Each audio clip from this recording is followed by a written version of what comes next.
Dans les pays en voie de développement, l'incidence des syndromes post-streptococciques reste de 100 pour 100 000 habitants, et dans nos pays maghrébins émergents, heureusement, elle a diminué d'une façon relative. Et vous savez que la fièvre rhumatismale reste la plus grande cause des valvulopathies acquises chez l'enfant et l'adulte jeune, avec une forte prévalence pour le rétrécissement mitral. Ce rétrécissement mitral est une maladie grave, car si on ne prend que les complications thromboemboliques qui sont très fréquentes, dans 10% des cas en cas d'arythmie complète par fibrillation auriculaire ou 5% même en rythme sinusal. Ces complications sont le plus souvent cérébrales, dans 60% des cas, volontiers sylvienne gauche, avec une hémiplégie droite, aphasie et cernée de mortalité dans 16% des cas, avec des séquelles très graves dans 20 à 30% des cas et volontiers récidivantes dans 16% des cas. Ces embolies peuvent être aussi bien sûr périphériques dans 20 à 28% des cas, surtout concernant le membre inférieur, plus rarement viscéral, foie, rein, rate, coronaire ou rétinienne. D'où la nécessité d'une prise en charge urgente de ce rétrécissement mitral, d'abord par le traitement anticoagulant dès la découverte du rétrécissement mitral, qu'il soit en FA ou en rythme sinusal. Et bien sûr, l'ouverture de la valve mitrale dans les meilleurs délais.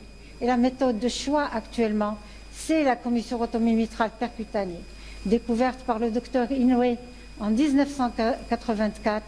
Elle est devenue une véritable alternative à la commissurotomie à cœur fermé et même à cœur ouvert. Les données de la littérature et notre large série, plus de 6300 patients, et nous avons commencé en 86, 2 ans après le docteur Inoue, ont prouvé son efficacité et son faible taux de complications. La technique, bien sûr, est par voie veineuse, transfémorale, droite, c'est la plus utilisée. Elle impose un cathétérisme transseptal pour accéder à l'oreillette gauche et à la valve mitrale. Et c'est un moment crucial de la procédure et c'est la clé du geste. Le ballon d'Inoue en nylon caoutchouté est le plus utilisé. Il nécessite plusieurs inflations progressives, comme vous voyez, step by step, jusqu'à l'ouverture commissurale qui se traduit par la disparition de l'encoche angiographique. D'autres sortes de de cathéters ballons ont été utilisés avec guide dans le ventricule gauche, soit double ballon, soit ballon métallique, soit ici, c'est le ballon multitrack avec un seul guide et 2 ballons stabilisateurs de pression. Les complications de ces techniques, bien sûr, existent, mais les complications graves sont très rares et gérées dans la plupart des cas par la chirurgie. Et nous remercions nos chirurgiens d'être près de nous pour nous sauver les malades. La mortalité hospitalière est très rare, exceptionnelle, 1 pour 1000. L'hémopéricarde est de 0,5%, nécessitant une chirurgie exceptionnellement. L'insuffisance mitrale aiguë opérée en urgence est par contre de 2%. Les embolies cérébrales et les embolies périphériques sont très rares, mais très graves quand elles existent. Un polymorphisme important cathétérise ce rétrécissement mitral. L'âge qui varie de 7 à 80 ans, volontiers l'adulte jeune et à majorité de femmes. Les formes cliniques aussi sont très différentes, de rétrécissement mitral asymptomatique, rétrécissement mitral modéré aux formes graves, compliquées d'œdème aigu du poumon, de bas débit, d'insuffisance cardiaque droite ou bien sûr d'hémiplégie. Les altérations anatomiques valvaires aussi sont très variables et définies par le score échocardiographique. Il en découle de multiples indications qui sont progressivement élargies au cours de l'expérience. 3 situations en fait contre-indiquent absolument la commissurotomie percutanée. C'est la thrombose massive de l'oreillette gauche, soit au niveau du toit, soit au niveau du septum, soit au niveau de l'auricule gauche, d'où l'intérêt de l'écho transœsophagien qui doit être systématique avant toute décision de la commisurotomie mitrale percutanée. La deuxième complication, la deuxième contre-indication, c'est l'insuffisance mitrale importante. Et la troisième, c'est les calcifications massives valvaires qui concernent aussi bien les feuillets, les commissures ou l'appareil sous-valvaire, avec un score échocardiographique supérieur à 12, comme vous voyez sur cette image. Mais l'indication idéale reste la valve souple, peu remaniée, avec un score échocardiographique inférieur à 8, mais malheureusement, seulement 30% de notre série en sont concernés, plus de près de 1900 patients. Ça donne de très bons résultats immédiats avec une surface mitrale qui augmente de près de 100% et le maintien à long terme, plus de 10 ans. Vous voyez ici en écho 3D la belle ouverture des deux commissures, ici surtout de la commissure interne. Mais la majorité de nos patients, malheureusement, sont classés dans la zone grise, c'est-à-dire à la limite de l'indication idéale. Plus de 4400 patients sont concernés qui ont un score échocardiographique entre 8 et 12. Mais le succès immédiat est bon. Les résultats à long terme dépendent bien sûr du degré des altérations valvaires, des variétés cliniques et des résultats immédiats.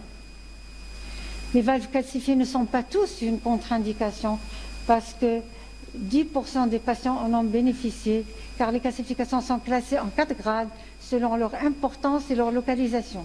En cas de grade 1 et 2, les résultats sont satisfaisants, mais en cas de grade 3 ou 4, les résultats restent modestes.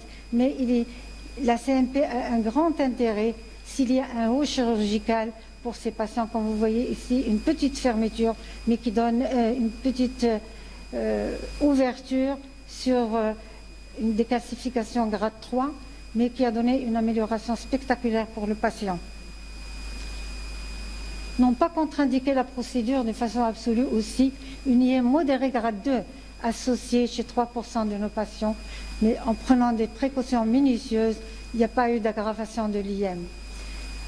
Un thrombus de l'auricule gauche préexistant est fondu après traitement antivitamine K associé aux anti-agrégants plaquettaires et après ETO. Après la fonte de ce thrombus, on peut très bien faire la commisurotomie percutanée sans risque d'AVC surajouté. En cas d'oreillette gauche ectasique, plus de 100 cm², 100 patients ont bénéficié de cette commisurotomie, mais il faut dire que la technique est difficile et la transseptale, au niveau de la transseptale, soit au niveau de la traversée de la valve. Mais il faut dire que ces malades sont très précaires parce que même il y a un haut risque chirurgical parce qu'ils font des bas débits post-opératoires. Mais malheureusement, la rosténose est là. Mais nous la gérons aussi par la commisurotomie percutanée, soit des rosténoses post-CCF dans plus de 400 cas ou des rosténoses post-première CMP chez 260 patients. Mais on peut faire aussi une deuxième CMP ou une troisième CMP pour deuxième ou troisième rosténose. Le délai de rosténose varie de 3 à 30 ans. C'est surtout pour les commisurotomies chirurgicales et nous remercions nos chirurgiens d'avoir fait donc tant de malades et rendu service à tant de femmes par leur commisurotomie mitrale, par commisurotomie à cœur fermé, je veux dire, sans CEC. Les résultats immédiats restent bons, mais il y a beaucoup plus d'événements à long terme par rapport à la population générale. Et il y a aussi des situations hémodynamiques sévères où la CMP s'impose en cas d'HTAP majeur avec une PAPS supérieure à 100 mm de mercure dans 3% des cas, des rétrécissements mitraux associés à des insuffisances tricuspidiennes très importantes, massives, organofonctionnelles, avec insuffisance cardiaque droite, dysfonction VD dans 3% des cas, mais dans ces cas, bien sûr, la CMP reste uniquement un pont vers la chirurgie. Soit le rétrécissement mitral en grande défaillance hémodynamique avec OAP réfractaire, choc cardiogénique, nécessitant parfois une respiration artificielle. Ça a été fait dans 54% des cas, dans 12 enfants de moins de 15 ans. La décision de dilater ces malades est prise en concertation avec nos réanimateurs anesthésistes et avec nos chirurgiens, car ce sont des malades à haut risque et surtout à haut risque chirurgical. L'association RM et grossesse est une situation critique où la CMP s'impose comme la seule alternative. 250 patientes ont pu en bénéficier. On l'a largement indiqué, si vous voulez, étant donné la fréquence des grossesses mal suivies et des accouchements non médicalisés, et la décompensation qui peut survenir à n'importe quel moment de la grossesse. Vous voyez ici un orifice mitral punctiforme avec des altérations valvaires très importantes avant dilatation, et l'orifice a augmenté de 0,3 à 1,5, 1,6 après la dilatation, avec une amélioration fonctionnelle spectaculaire. Donc on peut dire en conclusion que la commissurotomie mitrale percutanée est actuellement le traitement de première intention, voire définitive, de rétrécissement mitral dans tous ses états. L'expérience des équipes a permis le perfectionnement de la procédure pour en faire une option thérapeutique sans restriction. Si on navigue en permanence sur une zone grise qui constitue la majorité de nos indications, c'est dans le but de préserver la valve native et le plus longtemps possible. Et je vous remercie.